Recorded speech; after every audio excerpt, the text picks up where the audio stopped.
Today will take a topic curve motion या फिर banking of roads problem. तो हम आज न्यूमेरिकल्स ले रहे हैं कर्व मोशन पे, और इससे पहले वाली वीडियो में हमने बैंकिंग ऑफ रोड्स की डेरिवेशन की थी, बेंडिंग ऑफ साइकिलिस्ट की डेरिवेशन की थी। तो उसी के फॉर्मूलाज जो हैं हम यहाँ अप्लाई करेंगे।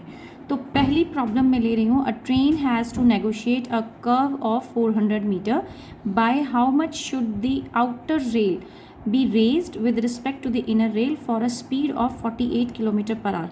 तो आपको रेडियस दे रखा है, आपको कहा है कि कितने कर्व ट्रैक पे जाना है, उसे 400। तो 400 मीटर आपको कर्व ट्रैक दे दिया है, प्लस उसने वेलोसिटी भी दी है। वेलोसिटी दी है 48 kilometre per hour, which you can convert. अगर आप इसे कन्वर्ट कर दें और मीटर पर सेकेंड पे ले आएँ, this will come out to be 40/3 metre per second में आ जाएगी आपके पास ये वेलोसिटी। सो अब वो कह रहा है कि if the distance between the rail is 1 metre, तो अगर ये डिस्टेंस जो है 1 मीटर, तो इस साइड से लें या उस साइड से लें, दोनों ही रेडियस ही कहलाएंगे ये दोनों डिस्टेंस जो है। क्योंकि क्यों कह रहे हैं हम ऐसा, बिकॉज जो रेल के दो ट्रैक्स हैं उनके बीच का, दो रेल्स हैं उनके बीच का जो डिस्टेंस है वो 1 मीटर आपको गिवन है। और 1 मीटर का मतलब हुआ बहुत ही कंपैरेटिवली बहुत स्मॉल डिस्टेंस है। इतने छोटे ट्रैक पे आप लार्ज एंगल नहीं दे सकते। तो ये जो हाइट है ये बहुत ही नॉमिनल हाइट होगी, काफ़ी कम हाइट होगी, और इसीलिए इस बेस को या इस डिस्टेंस को आप एल ही बोल सकते हो। लेकिन ये जो हाइट है ये हम निकाल लेते हैं यूजिंग दिस एंगल थीटा। तो हम थीटा को यूज़ करके निकालेंगे। पहले तो हम फॉर्मूला लिखते हैं इसका, और कंडीशन भी लिख ही देते हैं साथ में कि टेंजेंट थीटा को we are considering similar to theta only. और थीटा का फॉर्मूला था arc upon radius. Right now arc जो है एच है, चाहे वो ये डिस्टेंस हो या ये डिस्टेंस हो। हम क्यों कह रहे हैं, बिकॉज ये पॉइंट और ये पॉइंट काफ़ी क्लोज होगा, यानी आउटर रेल जो है बहुत ज़्यादा लेंथ तक हाइट नहीं की जा सकती, उसको इंक्लाइन तो हम करेंगे बट बहुत ज़्यादा एंगल से नहीं। तो हम यहाँ पे आर्क अपॉन रेडियस का फॉर्मूला लिखते हैं। आर्क है एच और रेडियस थी गिवन आपको एल। अब यही हमें पुट करना है फॉर्मूले के अंदर, लेकिन हमारे पास फॉर्मूला था किसके लिए, रेल मतलब आइडियल वेलोसिटी के लिए हमारे पास फॉर्मूला था v is equal to under the root R G tangent of theta. अब टेंजेंट थीटा हमें यहाँ प्लेस करना है, तो हम अंडर रूट हटा देते हैं और यहाँ स्क्वायर ले लेते हैं। सो हमें h निकालना था। हमें पूछ रहा है कि to what outer rail be raised with the respect of the inner one, तो कितने अमाउंट में, दैट मीन्स हमें h फाइंड आउट करना है। तो हम यहाँ पे v की वैल्यू पुट करते हैं, तो v स्क्वायर हो गया by r of g, that would be equal to your tangent of theta. लेकिन टेंजेंट थीटा तो हम निकाल चुके हैं, that is h by L, और यहीं आप इसको h बाय एल भी प्लेस कर दीजिए, या फिर आपको सिर्फ h क्यों की चाहिए, that will be v square L by r of g। अब हमारे पास सारे वेरिएबल्स हैं, l लेंथ है, r रेडियस उसने गिवन है, v वेलोसिटी भी गिवन है। So will place all of them and will calculate. तो 0.045 मीटर जो है वो आपका आंसर आफ्टर कैलकुलेशन आता है। तो मैंने डायरेक्टली कैलकुलेशन आंसर लिखा है, आप इसे क्रॉस चेक कर सकते हैं। मैं एक बार फिर इस पॉइंट पे आती हूँ। वो ये कह रहा है the train has to negotiate a curve of this much, how much should be the outer rail raised. लेकिन आप रेल की ट्रैक की बात करें तो वहाँ जो डिस्टेंस होता है बिटवीन टू रेल्स वो बहुत कम होता है, और ये इसने दिया भी हुआ है, सिर्फ 1 मीटर का डिस्टेंस है। तो आप उसे बहुत हाई लेवल पे तो इंक्लाइन कर नहीं सकते, तो जो इंक्लिनेशन एंगल होगा कर्व का वो ज़्यादा नहीं होगा, वो कम होगा। और यही अप्रॉक्सीमेशन हम यहाँ पर यूज़ कर रहे हैं कि हम कह रहे हैं टेंजेंट थीटा जो है बहुत छोटा है, ऑलमोस्ट इक्वल टू थीटा है। उस सिचुएशन में डिस्टेंस क्या हो जाएगा, परपेंडिकुलर अपॉन बेस होना चाहिए था, but base will be equal to what, L only. तो ये भी एल है, ये भी एल है, और ये आर्क की जो लेंथ है वो एक्चुअली इस परपेंडिकुलर के ही बराबर है। तो ये अजम्पशन हमने यहाँ पर कंसीडर की है और उसको हम यूज़ कर रहे हैं। नेक्स्ट क्वेश्चन देखते हैं। Now we have a question, a circular race track of radius 300 metre is banked at an angle of 15 degree. So हमें क्या क्या दिया है, पहले तो हम वही लिख देते हैं। थीटा आपको 15 डिग्री दिया है और रेडियस भी आपको दे रखी है 300 मीटर। सो हमें यहाँ रेडियस दे दिया था, हमें यहाँ थीटा दे दिया। If the coefficient of friction between the wheel and the race car and the road is इतना, सो दैट मीन्स 0.2 आपको कोफिशिएंट ऑफ फ्रिक्शन भी दिया हुआ है।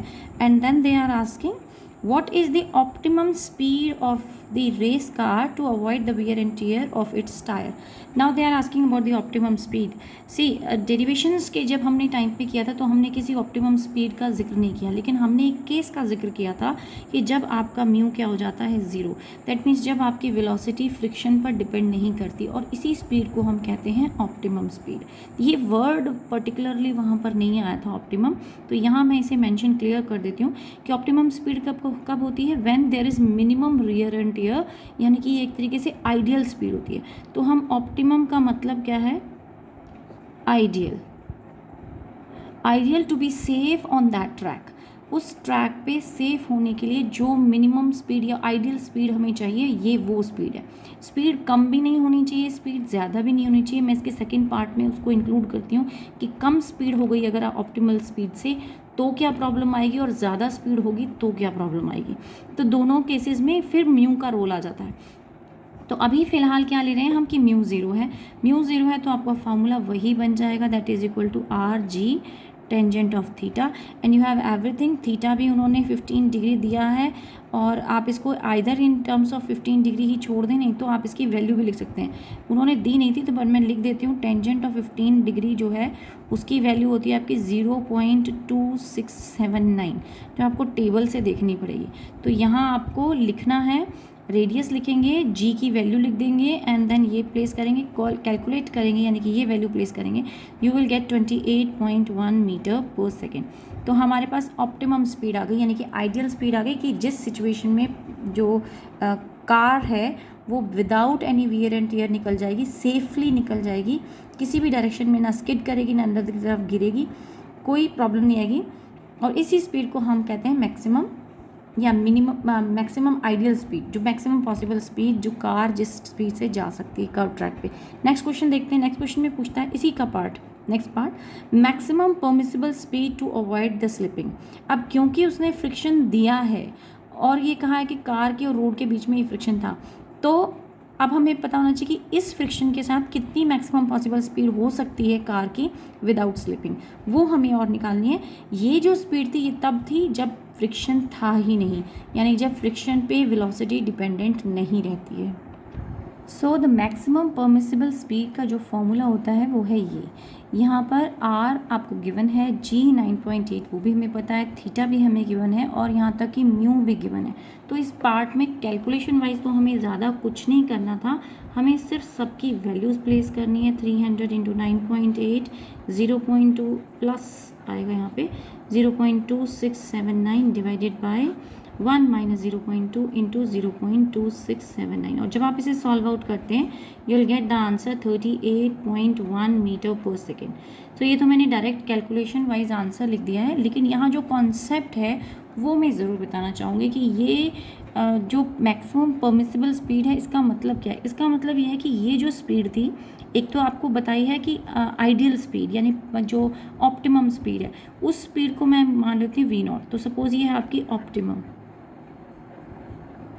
और ये V जो है वो आपकी एक्चुअल स्पीड है, actual speed of the car, actual speed of car जो कि कर्व ट्रैक पे मूव कर रही है विद सर्टेन वेलोसिटी। तो केसेस बन सकते हैं हमारे पास कि अगर वेलोसिटी आपकी इस ऑप्टिमल स्पीड से ज़्यादा हो तो क्या होगा, V0 से ज़्यादा हो जाए तो क्या होगा, और अगर वो V0 से कम हो जाए तो क्या होगा।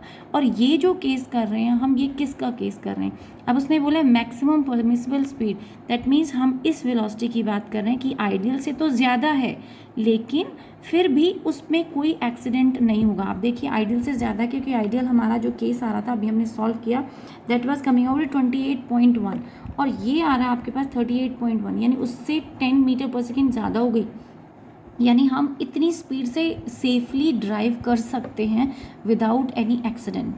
लेकिन अगर स्पीड ज़्यादा बढ़ी तो बढ़ने से हुआ क्या, तो मैं एक बार आपको डायग्राम बताती हूँ और उससे बताती हूँ। अगर आपने देखा हो तो यहाँ पर हमारा व्हीकल होता था और उस पर हम नॉर्मल कंपोनेंट बनाते थे, ये था R, और इस नॉर्मल कंपोनेंट के दो आप स्प्लिट करते थे, इसको रिजॉल्व करते थे कंपोनेंट्स में। तो इस तरफ वाला जो कंपोनेंट होता था वो था R cos थीटा, और ऊपर वाला कंपोनेंट था आपका R sin थीटा। सॉरी उल्टा लिख दिया मैंने, साइन इधर आएगा और कॉस उधर जाएगा, क्योंकि जब बाहर आउटर एंगल लेते हैं तो थीटा हमेशा इस तरफ होता है, this is cos of theta. So ये एंगल बनता है हमारा, ठीक है। और अगर फ्रिक्शन लेते हैं तो फ्रिक्शन इस तरफ होता था और फ्रिक्शन के कंपोनेंट इधर और इधर दिखाते थे, लेकिन ये कब होता था? इज़ इट ऑलवेज नेसेसरी कि फ्रिक्शन अंदर की तरफ ही हो, बाहर की तरफ ना हो? दोनों पॉसिबिलिटीज़ हैं, फ्रिक्शन अंदर की तरफ भी हो सकता है और फ्रिक्शन बाहर की तरफ भी हो सकता है। अब इसकी कंडीशन एक एक समझ लेते हैं। अगर फ्रिक्शन का कंपोनेंट भी बाहर की तरफ है तो अंदर की तरफ, मतलब फ्रिक्शन अंदर की तरफ एक्ट कर रहा है, उसके भी कंपोनेंट बनेंगे। ये थीटा हो जाता है तब, और ये थीटा था, तो ये कंपोनेंट होता था F cos of theta. So basically right now मैं हॉरिजॉन्टल कंपोनेंट्स की ही बात करूंगी, आर साइन थीटा की और एफ कॉस थीटा की, इन दोनों की बात करते हैं। तो पहला केस देखते हैं, जब आप ले रहे थे कि when velocity is equal to V nought, जब आपकी आइडियल वेलोसिटी थी तो आपके पास इक्वेशन आ गई थी कि वी नॉट किसके बराबर आ गया था? R ji tangent of theta के बराबर, यानी no role of mu. Friction matter ही नहीं करता था, कि फ्रिक्शन से कोई वेयर एंड टियर नहीं हो रहा था, फ्रिक्शन इफेक्ट नहीं कर रहा था, और आप उस वेलोसिटी से स्मूथली यानी ऑप्टिमल आइडियली आप उस वेलोसिटी से मूव आउट कर गए। लेकिन ये वेलोसिटी प्रोवाइड किसने की? प्रोवाइड की आपको इस कंपोनेंट ने। तो यानी कि वेलोसिटी प्रोवाइड करने के लिए अगर किसी का कोई रोल था तो वो था आर साइन थीटा। और ये कंपोनेंट आपको याद हो तो हम जब सबसे पहले कंपेयर, जब बेंडिंग ऑफ साइक्लिस्ट कंपेयर करते तो हम करते थे आर साइन थीटा कंपोनेंट जो है वो आपकी सेंट्रीपिटल फोर्स के बराबर थी, यानी M V square by R. तो जो आर साइन कंपोनेंट है वो आपको सेंट्रीपिटल फोर्स दे रहा था इस केस के लिए। लेकिन अगर आपकी वेलोसिटी बढ़ जाए, तो पहला केस ले रही हूँ, अगर आपकी वेलोसिटी इंक्रीज हो गई, अगर आपकी वेलोसिटी इंक्रीज हो गई तो देखो आर साइन थीटा पे तो कोई फ़र्क नहीं पड़ेगा, क्योंकि आर डिपेंड करता है एम जी पे और थीटा पे, तो ये तो एक फिक्स वैल्यू है। लेकिन बढ़ क्या जाएगा? सेंट्रीपिटल फोर्स बढ़ जाएगी। तो उस केस में if v is greater than v of not, तो आपका आर साइन थीटा जो है वो लेस हो गया है और M V square by R जो है वो ज़्यादा हो गई। अब अगर ये ज़्यादा है और ये कम है तो कोई ना कोई चीज़ चाहिए इसको बैलेंस करने के लिए, और वो कंपोनेंट, वो पार्ट किसने प्ले किया था? आपका एफ कॉस थीटा ने। यानी उस सिचुएशन में जब वेलोसिटी बहुत ज़्यादा हो गई और सेंट्रीपिटल फोर्स बढ़ गई है तो, और आपका आर साइन थीटा सफिशेंट नहीं है, तो कार जो है ट्रैक से बाहर जाने लग जाएगी, यानी बाहर की तरफ मूव करेगी। अगर कार बाहर की तरफ मूव करेगी तो एक फ्रिक्शन एक्ट करेगा, और वो फ्रिक्शन अंदर की तरफ एक्ट करेगा, और उसके जब कंपोनेंट बनेंगे तो उसका एक कंपोनेंट आएगा एफ कॉस थीटा, जो आपके आर साइन थीटा के साथ ऐड होगा, और उससे आपको मिलेगा R sine theta plus F cos theta, और वो मिलके M V square by R के इक्वल होगा। यानी आपका फ्रिक्शन का रोल आ गया। पहले फ्रिक्शन कोई रोल प्ले नहीं कर रहा था, किसके? आइडियल केस में। लेकिन अब जब आपकी स्पीड बढ़ी तो आपकी कार जो है बाहर जाने की कोशिश कर रही है, और वो उसको ट्रैक पे रखने के लिए फ्रिक्शन एक्ट किया, और फ्रिक्शन का हॉरिजॉन्टल कंपोनेंट आपके हॉरिजॉन्टल कंपोनेंट, कार के हॉरिजॉन्टल कंपोनेंट के साथ ऐड हो गया, और आपको रिजल्टेंट सेंट्रीपिटल फोर्स मिल गई, सफिशिएंट मिल गई। अब अगर आप बियॉन्ड सर्टेन स्पीड, जैसे इन्होंने बोला अगर सेफ गार्ड तक रहते हो तो आप इतनी स्पीड परमिसिबल है, इतनी स्पीड तक आप जा सकते हो, इससे भी ज़्यादा अगर आप स्पीड कर दोगे तो क्या होगा? फ्रिक्शन उतना ही बढ़ेगा, हो सकता है कार के टायर्स डैमेज हो जाएं, जिसको हम एक्सीडेंट्स बोलते हैं, जो आप नॉर्मली आपने देखा होगा जब स्पीड बियॉन्ड सर्टेन लिमिट आ जाती है तो रेसिंग ट्रैक्स पे काफ़ी एक्सीडेंट्स हो जाते हैं, या कार को फिर ये एफ कॉस थीटा भी सफिशिएंट नहीं हुआ कंट्रोल करने के लिए, और कार फिर भी बाहर की तरफ चली जाएगी, आउट ऑफ ट्रैक चली जाएगी। तो यहाँ भी हम एक लिमिट दे रहे हैं, यानी कि तब हमारी किस बात पे डिपेंड करेगा? तब आपने स्पीड बढ़ाई है तो आपके डिपेंड करेगा फ्रिक्शन कितना है। तो जितना फ्रिक्शन अलाउ करता है आप उतनी स्पीड बढ़ा सकते हो, उससे ज़्यादा बियॉन्ड जाओगे तो भी एक्सीडेंट होगा। नेक्स्ट केस देखते हैं कि अगर वेलोसिटी लेस हो जाए वी नॉट के, ये सेकंड केस है, तो फिर सिचुएशन क्या थी? फिर आपका आर साइन थीटा जो था वो ग्रेटर हो गया है M V square by R से, यानी कि वो आपको ये component R sine theta component जो है वो अंदर की तरफ पुश कर रहा है। वेलोसिटी आपने कम कर दी, वी लेस हो गई है, तो ये वैल्यू जो थी ये घट गई है, और आर साइन थीटा तो उतने का उतना ही है। तो आर साइन थीटा, क्योंकि वो तो इंक्लिनेशन एंगल पे डिपेंड करता है, मास पे डिपेंड करता है, वो इस बात पे डिपेंड नहीं करता कि वेलोसिटी कितनी है। तो ये कंपोनेंट जो है अब बड़ा हो गया और ये कार को अंदर की तरफ लाना शुरू करेगा, यानी आपका इंक्लिनेशन का डायग्राम बदल जाएगा। ये कंपोनेंट तो अभी भी आर साइन थीटा अंदर ही एक्ट कर रहा है, लेकिन फ्रिक्शन अब बाहर की तरफ एक्ट करना शुरू करेगा। अगर फ्रिक्शन बाहर है तो फ्रिक्शन के कंपोनेंट उधर बनेंगे और एक ऊपर बनेगा। तो जो फ्रिक्शन का आउटवर्ड कंपोनेंट था, जिसको हम एफ कॉस ऑफ थीटा अभी भी बोल रहे हैं, तो ये कंपोनेंट क्या करेगा, अब की बार सब्ट्रैक्ट होगा, ऐड नहीं होगा। मैंने फिगर को थोड़ा और प्रॉपरली बना दिया है किताब की, आपको ये फ्रिक्शन एक्ट करेगी, थीटा ही है, ये फ्रिक्शन एक्ट कर रहा था, तो फ्रिक्शन इधर है तो उसके कंपोनेंट्स बने, लेकिन अब क्योंकि अपोजिट डायरेक्शन में एक्ट कर रहे हैं, तो अब आपकी इक्वेशन होना चाहिए आर साइन थीटा माइनस में F cos of theta is equal to M V square by R. यानी अगर आपकी स्पीड स्लो है तो फ्रिक्शन जो है कार अंदर की तरफ आने की कोशिश करेगी और फ्रिक्शनल फोर्स आउटवर्ड लगेगी, और फिर आपको इन दोनों का रिजल्टेंट यानी बैलेंस करने के लिए M V square by R से आपको इन दोनों का डिफरेंस लेना पड़ेगा। ये केस जब हम बात करते हैं डेरिवेशंस की ना, तो उसमें हम इसका जिक्र नहीं करते, सिर्फ आपको ये बताते, पर मैंने ये इसलिए डिस्कस कर दिया क्योंकि एक्चुअली पता तो होना चाहिए कि कम स्पीड हो तो कार के साथ क्या केस होगा, और अगर ज़्यादा स्पीड हो जाए तो क्या होगा। तो यानी कि अगर हम बहुत ज़्यादा स्लो स्पीड रखेंगे और फ्रिक्शन जो है उसको नहीं कंट्रोल कर पा रहा है, यानी कि ये आर साइन थीटा आपका इतना ज़्यादा हो गया कि फ्रिक्शन होने के बावजूद भी वो कंट्रोल नहीं कर पा रहा है, तो गाड़ी अंदर की तरफ गिर जाएगी, यानी ट्रैक के इन साइड की तरफ फिसल जाएगी, स्किड कर जाएगी, और अगर स्पीड ज़्यादा होगी तो वो आउटसाइड की तरफ चली जाएगी। तो दोनों केसेस पॉसिबल हैं। ये सिर्फ पॉइंट था कॉन्सेप्ट डिस्कशन करने के लिए। अगला क्वेश्चन देखते हैं। Now this question says a particle describe a horizontal circle on a smooth inner surface of the conical funnel। यानी एक पार्टिकल जो है अंदर की तरफ एक स्मूथ सर्कुलर पाथ ले रहा है इनसाइड में, in the inner surface of the conical funnel. The height of the plane of the circle above the vertex is 10 centimetre. तो कॉर्नर से इसकी ऊपर तक की हाइट भी आपको गिवन है, वो कितनी दे रखी है, वो 10 सेंटीमीटर दे रखी है, वर्टेक्स से 10 सेंटीमीटर अबव है। What is the speed of the particle, तो आपको कहा गया कि कितनी स्पीड से पार्टिकल जो है वो घूम रहा होगा। तो हमने कहा कर्व ट्रैक ले रहा है, कर्व ट्रैक ले रहा है यानी इसके ऊपर सेंट्रीपिटल फोर्स लग रही है, और ये एक बैंक्ड सरफेस हो गया। यानी अगर मैं ये नॉर्मल ले लूँ, ये एक्सिस ले लें, तो यहाँ एंगल जो थीटा है, इतने एंगल से ये बैंकिंग आ गई है इसके अंदर। तो अगर आप इसको दोबारा से रीफ्रेम करें डायग्राम, तो मुझे बेसिकली क्या करना पड़ेगा, नॉर्मल रिएक्शन देखना पड़ेगा इसका।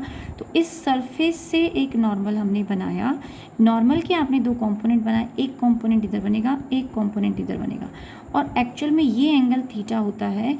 तो ये ऊपर वाला कंपोनेंट बना आपका एन कॉस थीटा, और ये बनेगा आपका एन साइन थीटा। सो ये फिगर तो मैंने बना दिया है कि फिगर में आपको ये भी पता चल गया होगा कि ये अगर आपका नॉर्मल कंपोनेंट था, ये किसके साथ नॉर्मल बनाया हमने, क्योंकि पार्टिकल है, पार्टिकल का कोई साइज़ नहीं लिया, उसको मैंने पॉइंट साइज़ मान लिया। तो पॉइंट साइज पार्टिकल जब वो सरफेस के अलोंग जा रहा है, तो सरफेस की वजह से जैसे वेट एक्ट करता था mg नीचे की तरफ, तो वो भी दिखा देते हैं हम। mg जो है वो यहाँ पर फिगर जो है बड़ी कम्प्लेक्स हो जाती है, mg नीचे की तरफ एक्ट कर गया, और उसका जो नॉर्मल रिएक्शन था वो इस तरफ एक्ट किया, सरफेस की वजह से जो नॉर्मल रिएक्शन एक्ट किया वो इधर एक्ट किया। नॉर्मली इंक्लाइन प्लेन पे अगर आपको याद हो, तो अगर हमारे पास ये इंक्लाइन प्लेन है, मैं कोशिश करती हूँ फिगर बनाने की, ये थीटा होता था, आप बोलते थे mg नीचे एक्ट कर रहा है, mg के जो अपोजिट एंगल होता है ना इसके साथ, वो लेते थे हम थीटा, और ये क्या होता था, ये नॉर्मल रिएक्शन होता था, इसी सरफेस पे नॉर्मल रिएक्शन एक्ट करता था, इसको n बोलते थे। n को आप अगर रिजॉल्व करें तो ये ऊपर वाला परपेंडिकुलर साइड है, और ये आपका कंपोनेंट बनता है। तो अगर ये थीटा है तो ये थीटा होता है, जिस साइड ये ऊपर वाला कंपोनेंट बनेगा इसको आप बोलते हो n कॉस थीटा। तो राइट नाउ मेरी सिचुएशन क्या है, आपका इंक्लाइन इस तरीके से बन रहा है, तो ये थीटा है, तो यहाँ पर एक नॉर्मल के इधर हम एंगल ले लें तो ये थीटा होगा, और ये अगर थीटा है तो इसके अपोजिट, वर्टिकली अपोजिट जो एंगल है, यानी इस कंपोनेंट के बिल्कुल अपोजिट ये थीटा होगा। इसको दूसरे कलर से दिखाते हैं, आई थिंक क्लियर हो जाएगा। ये थीटा है और ये थीटा है, और ये किन दो लाइंस के बीच में बन रहा है, इनके बीच में। तो इन दोनों के बीच में अगर इस साइड थीटा है, उस साइड थीटा, अगर वो थीटा हो गया तो ये कॉस कंपोनेंट हो गया, ये साइन कंपोनेंट हो गया। और ये एक्चुअली हमने इंक्लाइन प्लेन वाले में जो केसेस लेते हैं बिल्कुल हमने वही केस लिया है, लेकिन अब जो ये एन साइन थीटा कंपोनेंट है, यही है वो कंपोनेंट जो सर्कुलर मोशन प्रोवाइड कर रहा है, यानी सेंट्रीपिटल फोर्स प्रोवाइड कर रहा है। तो हम कर देते हैं इन्हें जरा बैलेंस। तो हमारे पास बचा N cos of theta should be equal to what, M V square, अच्छा एन कॉस ऑफ थीटा तो एम जी के बराबर है, this one N cos theta is M G, और एन साइन थीटा जो है वो आपको दे रहा है M V square by are.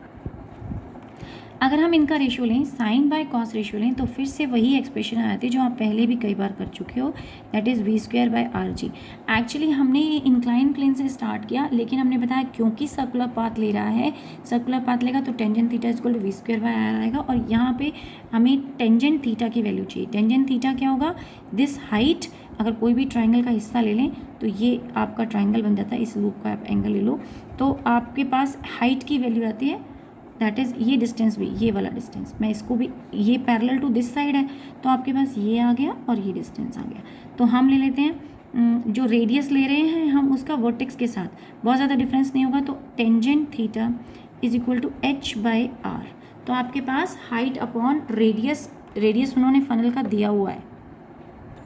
Okay अगर किसी को यहाँ दिक्कत है h बाय आर, तो r मैंने रेडियस ये लिया है और h इसका सेंटर से यहाँ से हाइट, वो इसके पैरेलल होगी। आप ये ले लो ट्राइंगल, मतलब ये वाला ट्राइंगल ले लो या ये वाला ले लो, बात वही है। मतलब वो ये कहना चाह रहे हैं कि इस एम जी के पैरेलल जो ये डिस्टेंस है इसके पैरेलल है, और एक्चुअल में तो यहाँ गैप दिख रहा है आपको, but this is a conical funnel और बहुत ही छोटा डिस्टेंस होता है, तो हम इस अप्रॉक्सीमेशन को कंसीडर कर सकते हैं। तो इसीलिए यहाँ पर theta is small, theta is not तो मतलब बहुत ज़्यादा नहीं है, और रेडियस भी छोटी होती है कॉनिकल फनल का, बहुत ज़्यादा ये वाले इस वाले पार्ट की, इस वाले पार्ट, तो ऑलमोस्ट हम उसके मिड को सेंटर, और ये डिस्टेंस हम ज़्यादा नहीं लेके उसको सिंपली हम उसको सेंटर से यानी ट्राइंगल हम उसको अज्यूम कर लेते हैं। इसीलिए मैंने यहाँ पे h बाय आर लिखा है, जिसको मैं आगे यूज़ कर रही हूँ इसके अंदर। अच्छा ओके, आर आपको गिवन है या नहीं है, आर की बात कर रहे थे हम, आर हमें गिवन नहीं है इस क्वेश्चन के अंदर, तो आर को हम एज इट इज़ प्लेस करते हैं, मे बी वो कैंसिल हो जाए, तो हम थीटा को यहाँ पे पुट कर रहे हैं, तो h बाय आर, यस वो कैंसिल ही हो रहा है, v square by r of g, तो आर एंड आर कैंसिल हो गया। ये इक्वेशन 2 थी, ये इक्वेशन 1 थी, दोनों को आपने इक्वेट किया, वी स्क्वायर की वैल्यू लिखेंगे, V is equal to H G, और वो भी अंडर द रूट। h आपको दे रखा है 10 सेंटीमीटर में, तो इसको चेंज कर दीजिए, 10⁻², मैंने लिख दिया यहाँ पे, एंड जी भी हम 10 ले लेते हैं सिंप्लिसिटी के लिए, आप इसको कैलकुलेट करेंगे, this is 1 metre per second, velocity आपकी आ जाती है। नेक्स्ट क्वेश्चन देख लेते हैं, छोटा सा जल्दी से इस क्वेश्चन को भी देख लेते हैं। An electric bulb suspended from the roof of the railway train by a flexible wire shift through an angle of 45 degree. Okay, एक रेलवे ट्रैक पे ट्रेन इज़ मूविंग, और उसका वो ट्रेन एक कर्व ट्रैक ले रही है, ट्रैक कितने रेडियस का ले रही है, आर रेडियस आपको दे रखा है, दैट इज़ 200 मीटर, और उसने एंगल बेंड कर लिया कितना, बल्ब ने, वो कह रहा है कि उसमें एक इलेक्ट्रिक बल्ब हैंग था, रेल जब टर्न करती है तो बल्ब एक साइड बेंड हो जाएगा, और कितने एंगल से बेंड हो रहा है, 45 डिग्री से वो बेंड हो रहा है, और when the train goes horizontally round a curve track of 200 metre radius, find the speed of the train. So हमें स्पीड निकालनी है ट्रेन की। It's a very simple question जो आप डायरेक्टली फॉर्मूला बेस्ड कर सकते हैं। तो पहले हम, अगर आपको ये कॉन्सेप्ट पहले पता हो तो ठीक है, नहीं तो पहले हम इसका फॉर्मूला निकालते हैं। जैसे हमने कॉनिकल फनल में आया तो हमारा फॉर्मूला वही है, मतलब हमने क्योंकि h बाय आर पुट कर दिया था, अदरवाइज आपने v is equal to are G, ये वाला फॉर्मूला भी आप डायरेक्टली लगा सकते हैं। मैं लिख देती हूँ यहाँ पे, ये v is equal to under the root R G tangent theta, ये फॉर्मूला भी डायरेक्टली लगा सकते थे, बट हमें तो पता नहीं था कि वो एक्चुअल में ये फॉर्मूला बनेगा या नहीं बनेगा। बट क्योंकि आप एक सेफ सिचुएशन लेते हैं, यहाँ कोई फ्रिक्शन तो है नहीं, तो आप ये फॉर्मूला डायरेक्टली लगा सकते थे, बट हमने नहीं लगाया, और हमने पहले उसको डराइव किया रिलेशन को, एंड देन उसमें यूज़ किया। सेम यहाँ पर भी वही हो रहा है कि हम डायरेक्ट फॉर्मूला भी लगा सकते हैं, बट पहले देख लेते हैं कि वो फॉर्मूला आया तो आया कैसे। तो अगर कर्व ट्रैक ले रहा है तो इसका मतलब बल्ब जो है अंदर की तरफ सेंट्रीपिटल, वो भी सर्कुलर पाथ लेगा, तो सेंट्रीपिटल फोर्स उस पर एक्ट करेगी। इस सेंट्रीपिटल फोर्स के आप दो कंपोनेंट ले लीजिए, one component is in this direction, another component will be in this direction. इस कंपोनेंट को हम कह देते हैं F C cos of theta, और ये कंपोनेंट हो जाता है एफ सी, ये एक्चुअली सेम कंपोनेंट है, सेम लाइन आनी चाहिए सीधा, ये सीधी लाइन थी, तो F C sine of theta. जिस साइड आपका एंगल होता है उस साइड वाले कंपोनेंट को आप कॉस कंपोनेंट कहते हैं। तो राइट नाउ यहाँ एंगल बन रहा है, ठीक है, इसके कंपैरिजन में यहाँ एंगल बन रहा है। सेम ऐसे ही एम जी नीचे ऐड करा था, एम जी के भी दो कंपोनेंट बनेंगे, एक कंपोनेंट इधर बनेगा which is M G sine of theta, और एक कंपोनेंट इधर बनेगा which is M G cos of theta, ठीक है। लेकिन हमें क्या करना है कि बल्ब किसी पर्टिकुलर स्टेज में जाके रुक जाएगा, ऐसा नहीं वो घूमता ही रहेगा, वो रुक गया, कहाँ रुक गया, जहाँ पर उसका एफ सी कॉस थीटा जो है वो एम जी साइन थीटा के इक्वल हो गया। लेकिन एफ सी का कंपोनेंट हमें पता है, लिख देते हैं हम M G sine of theta is equal to your F C, लेकिन एफ सी क्या है, सेंट्रीपिटल फोर्स है, पहले लिख देती हूँ, बाद में इसका वैल्यू पुट करेंगे। M V square by R formula होता है, कॉस ऑफ थीटा हो गया, यहाँ पर M G sine of theta, M and M cancel हो गया, cos theta by sine theta लेंगे तो tangent of theta, and R को भी आप इधर ले आइए, आर जी, और ये हो गया वी के बराबर, और उसके भी हम अंडर द रूट लेंगे। तो देखिए हमारा वही फॉर्मूला आ गया जो विदाउट फ्रिक्शन के केस में हम ले रहे थे।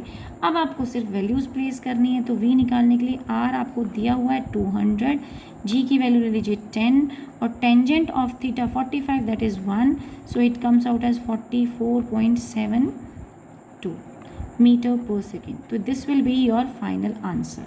सो आई होप इसमें थोड़ा आपको हेल्प हुआ होगा। तो कई बार क्या होता है कि क्वेश्चंस हमें दिए होते हैं, लैंग्वेज कुछ और होती है और हमें नहीं पता होता कि डायरेक्टली हम वो फॉर्मूला लगा भी सकते हैं या नहीं लगा सकते। लेकिन दो चीज़ें अपने दिमाग में ध्यान रखिए, जब भी बॉडी सर्कुलर मोशन लेती है उस पर सेंट्रीपिटल फोर्स ज़रूर लगेगी। यहाँ पर भी यही हुआ है, यहाँ पर उन्होंने बोला कि electric bullet suspended from the roof of the train by a flexible wire shift through an angle of 45 degree when the train goes horizontally round a curved track।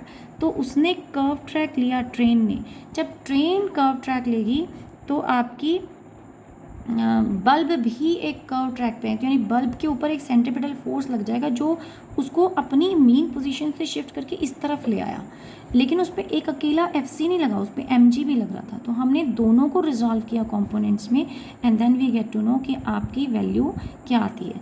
सो देखिए यहाँ पर ये थीटा, मैं थीटा क्लियर करती हूँ क्योंकि जब तक थीटा नहीं पता चलता ना, ये 45 था, तो आपका ये एक्सिस ये नॉर्मल है, तो इसके और ये दोनों पैरेलल हो गए, तो ये थीटा है तो ये भी थीटा ही होगा, 45 ही होगा। तो इसलिए यहाँ वाला कॉम्पोनेंट कॉस बना इस केस में एम जी के लिए, जबकि उस केस में थीटा हो गया यहाँ पर, जो कि नॉर्मली आप इंक्लाइन प्लेन में भी लेते हैं। ये वही केस है कि जो नॉर्मल फैक्टर होता है उसके साथ, यानी एम जी के जो नॉर्मल होगा उसके साथ जो एंगल बनेगा वो थीटा बनेगा ऑन दी अदर साइड। तो यहाँ पर थीटा बन रहा है, और इसको भी आप कंपोनेंट रिजॉल्व करते हैं तो this will come out to be f C sine theta on this side and cos theta on that side. तो हमने दोनों को बैलेंस किया and we finally got the answer as r ji tangent theta.